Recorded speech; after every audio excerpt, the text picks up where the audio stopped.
আসসালামু আলাইকুম রহমতুল্লাহ। আপনারা দেখতে পাচ্ছেন যে আমার সামনে সুস্থ লাইফ পিনাট বাটার, এখানে আমরা পাউরুটিতে মাখিয়েছি ইফতার পরবর্তী সময়ে আমরা এটা খাবার জন্য। শুধু আমি না, আমার হাতে দেখতে পাচ্ছেন আমিও এটা খাচ্ছি। আর এটা আমি বানিয়েছি, আমার পরিবারের যারা আছি আমরা এখানে বাসায় আমরা সবাই ইনশাল্লাহ খাবো একটা করে। কারণ ইফতারের সময় তো অনেক কিছু খাওয়া হয়েছে, পাশাপাশি এটাও আমরা খাচ্ছি যাতে সারাদিনের ক্লান্তটা দূর হয়। সারাদিনের এই ক্লান্তটা দূর করার জন্য আমরা এই সুস্থ লাইফ পিনাট বাটারটা প্রায় সময় ইফতার পরবর্তী সময় খেয়ে থাকি।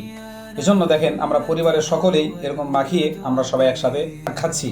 তাই আপনিও আপনার পরিবারের মাঝে ইফতার টেবিলে অথবা ইফতার পরবর্তী সময়ে আপনি এই সুস্থ লাইফ পিনাট বাটার খেতে পারেন, এরকম পাউডারের সাথে মিশে অথবা আপেলের সাথে, এরপরে কলার সাথে, আরও অন্যান্য ফলের সাথেও আপনারা এরকম মিক্স করে আপনারা খেতে পারেন। যারা সারাদিন রোজা রাখার পরে এই শরীর ক্লান্ত হয়ে যায়, যখন আপনার ইফতার টেবিলে অথবা ইফতার পরবর্তী সময় যখন এরকম পাউরুটির সাথে অথবা রুটির সাথে কোনো ফলের সাথে এরকম মিক্স করে এরকম মাখিয়ে যখন আপনার কেউ এটা খাবে, রোজাদার ব্যক্তি খাবে, তাহলে সারাদিনের ক্লান্তটা তার আর থাকবে না, ক্লান্ত দূর হয়ে যাবে ইনশাল্লাহ। এজন্য আপনার ইফতার টেবিলে এই সুন্দর একটি খাবার রাখার জন্য এখনই অর্ডার করুন সুস্থ লাইফ পিনাট বাটার।